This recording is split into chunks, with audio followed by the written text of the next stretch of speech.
Nalalapit na ang rematch sa gitna ni Chrollo at ni Hisoka. Pero nang dahil lang nga sa alam na nitong si Chrollo kung gaano naka-OP, kung gaano kalakas si Hisoka ngayon matapos niyang mag-undergo ng post-mortem nen, hindi na siya nagpapadalos-dalos at gumawa siya ng isa sa pinakamatinding desisyon na kakailanganin niyang isipin na yun ay ang gamitin ang mga secret treasures ng Kakin Empire para tulungan siya. At even with that, kahit nakasama na yun sa mga plano niya ay kinoconsider pa rin niya na baka mapatay pa rin siya ni Hisoka. Ganun kalakas si Hisoka ngayon. Pero ano nga ba ang mga secret treasures na yun? Paano niya yun gagamitin at ano ang mga special abilities na maa-acquire niya mula sa mga yun? Alam naman natin na way back before kaya lang naman nanalo itong si Chrollo kay Hisoka is that lamang na lamang talaga siya sa environment. Lamang siya sa battle preparations at nakita naman natin na na-utilize talaga niya ang Heaven's Arena. Gamit-gamit niya doon ang ability nitong si Shalnark at nitong si Cortopi na dahilan kung bakit pinatay agad ni Hisoka ang dalawang yon para hindi na maulit ang insidente ng pagsaspam nitong si Chrollo ng mga sumasabog na puppets na nag-cause naman ng lubusang galit nitong si Chrollo kay Hisoka dahilan kung bakit idineklara niya agad na kailangan nilang patayin si Hisoka. Ang lahat ng miyembro ng Spiders ay binigyan niya ng command na kailangan nilang mapatay si Hisoka bago sila magkita-kitang muli. Pero at the very same time, alam ng Spiders at maging ng leader nila na itong si Chrollo na hindi yun magiging madali. Alam nila na mahihirapan sila at mataas din ang tsansa na sila pa ang patayin ni Hisoka. Kaya naisip nitong si Chrollo na kakailanganin niya ang tatlong sacred treasures na magmumula sa Kakin Empire. Knowing na sa pamamagitan nga ng pag-undergo ng post-mortem nen, nasa prime ngayon si Hisoka. Hindi lamang sa lumakas na ang kanyang nen, lumakas ang overall physical capabilities niya, kayang-kaya na din niyang palitan ang bawat masisirang bahagi ng kanyang katawan gamit ang bungee gamit ang texture surprise.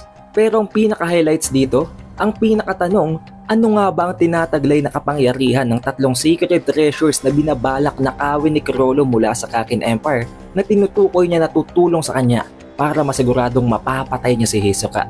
Na ang Earnseed Pot, ang Divine Mami na ang Lotus Anchorite at ang Sword of Ascension na ang Sword of Good Omen.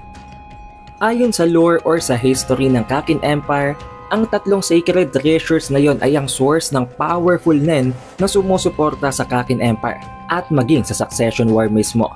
Tulad ng sinabi ni King Hoigoro, isa ito sa mga kinakailangan o sa mga requirements para mapanatili nila ang pag-unlad ng Kakin Empire. Mula nga raw sa pagiging isang magulong bansa na inaalipusta at binubuli lamang ng mga nakapalibot na mga bansa dito, ay nabuo nila ang Kakin Empire.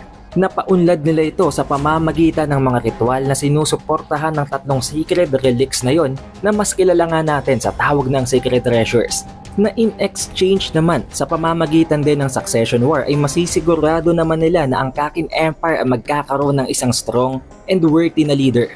Dahilan kung bakit nga ginaganap ang Battle Royale para malaman kung sino ang prinsipe na karapat dapat para sa trono. Sa pamamagitan nito, hindi lang lakas, abilidad sa pakikipaglaban kung hindi pati talino, strategical thinking and leadership ang kekailanganin nilang taglayin para manalo. Pero paano nga ba mayu-utilize? Paano papakinabangan ni Chrollo ang sacred treasures na to? Unahin na natin ang Earnseed Ritual, ang pinakakilala at ang pinakaunang nakita natin na gamitin ng Kakin Empire sa ginaganap nilang ritual. Ito ay ang nagbibigay sa kanila ng abilities, ang nagpo-provide sa kanila ng panibagong kapangyarihan, specifically ng Nen Beast na napaka-OP ng mga halimaw. Pero alam na alam din naman nating lahat na may isa itong napakatinding kondisyon. Back then, iniisip natin na tanging ang mga lehitimong anak lamang ni King Hoigoro ang pwedeng gumamit nito. Pero after natin malaman na may anak si Beyond sa mga prinsipe, chinek at sinuri ko ulit ang sinabi ng secretary or ng personal bodyguard nitong si King Hoigoro. At dito ko napatunayan na mali ang ating pagkakaalam na yun. Nasabi ng right hand man nitong si King Hoigoro na ang children of legal wives, ang mga anak ng mga legal wives ang mga pwedeng gumamit ng Earnseed na to. Na nangangahulugan na hindi kailangang anak sila ni King Hoigoro. Kailangan lamang na anak sila ng legal wives niya. Meaning kahit ibang tatay, as long as anak sila ng legal wives, pwede silang gamitan ng Earnseed Ritual. At ito ang isa sa mga plot twist kung paano naisingit, kung paano naipasok ni Beyond ang kanyang anak sa ginaganap na Succession War ngayon. Meron siyang anak sa isa sa mga legal wives nitong si King Hoigoro. Kung paano naman gumagana ang Earnseed pot, kailangang magpatak ng isa sa mga individual na meet ang conditions na yon ng kanilang dugo sa ibabaw ng pot. Matapos yun, kailangan nilang ipasok ang kanilang kamay sa bibig ng pasong iyon at hindi magtatagal, lalabas ang isang Nen Fairy. Maglalabas ito ng isang toxic egg na isusubo at ipapakain niya sa kung sino man na individual ang kandidato na gustong sumali sa Earnseed ritual na eventually magde-develop at mag-grow papunta sa isang Nen Beast na babantay sa kanila. However, ang mga Nen Beast na ito ay hindi makokontrol directly. They will act on their own na dahilan kung bakit makikita natin sa past chapters na hindi talaga nila ito nakokontrol. Dahil ito ay indirectly na conjure lang din mula sa Nen ng kanilang ancestor. Hindi sila directly sinamon or kinreate ng ancestor na yon gamit ng kanyang sariling kakayahan, kung hindi gamit ng isang ritual na mas pinalakas pa ng post-mortem Nen. Pero ang tanong, paano mayu-utilize ni Chrollo ang ability na ito kung sa pinakaunang kondisyon pa lang ay dapat isang anak siya ng legal wife ng hari? Pero may rason din naman siguro kung bakit tinatangkang nakawin nyo nitong si Chrollo. Hindi nyo nanakawin kung alam niyang hindi nyo yun papakinabangan. Kaya for sure, there will be a plot twist. Magagawa yung gamitin nitong si Chrollo. Paano na lamang kung biglang i-reveal nitong si Togashi na secretly isa pala siyang anak ng isa sa mga legal wives ni King Hoigoro? Dahil unang-una sa lahat, hindi naman natin alam kung sino ang nanay ni Chrollo at ang pinakaalam lang natin sa backstory niya is that nabuhay sila ng walang magulang at nakatira sila sa orphanage sa Meteor City. Pero ngayon mag-proceed naman tayo sa isa pang sacred treasure na ang Divine Mommy, ang overseer ng succession battle na ang Lotus Anchorite. Kung ang Earnseed ang nagbibigay sa kanila ng kapangyarihan, ang Divine Mommy naman ang magpapanatili ng rules para masiguradong fair and square ang magiging laban sa ritual.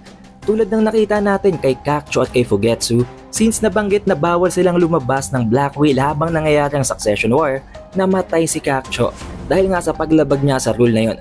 Kahit papano nakaligtas si Fugetsu dahil sa kanyang ability, pero hindi na doon nakasurvive itong si Kakcho, na dahilan kung bakit isa na nga lang siyang multo. Isa din maaring ito din ang dahilan kung bakit essentially immortal itong si King Nasubi. Hindi siya pwedeng patayin hanggat ongoing pa at tumatakbo pa rin ang Succession War. Kaya kahit binaril siya ni Hulkenberg ay kusang tumigil ang bala na nangangahulugan na pinoprotektahan din ito ang current king.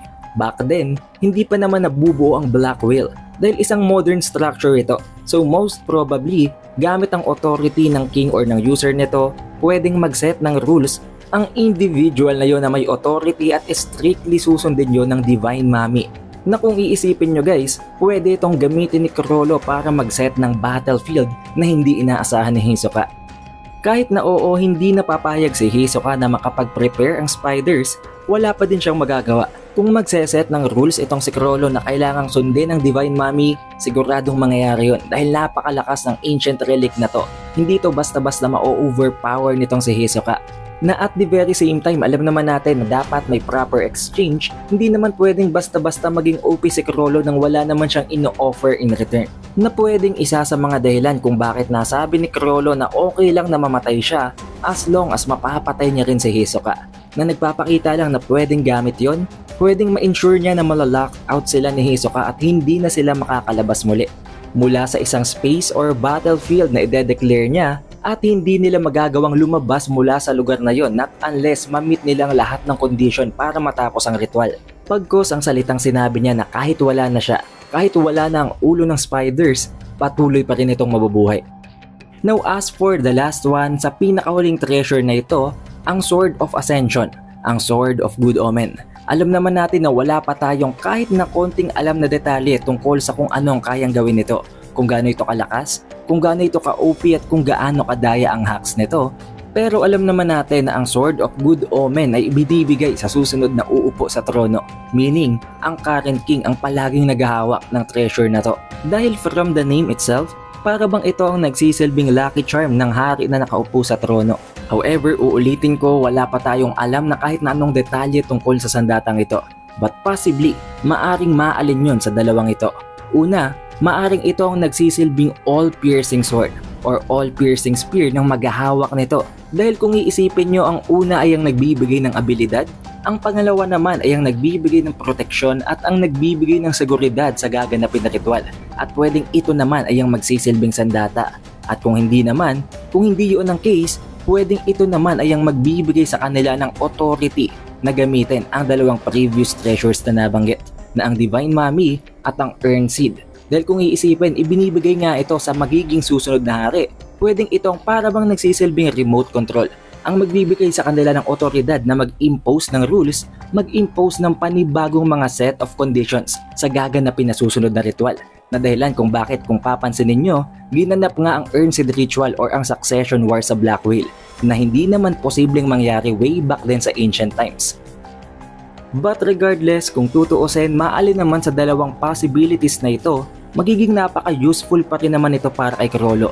Dahil oo, kung ang una, na ang pagiging all-piercing sword nito, magiging napakataas na offensive advantage nun para dito kay Chrollo. At kung pangalawa naman, na yun ang magbibigay sa kanya ng abilidad na gamitin ang naunang dalawang sacred treasures, maganda din.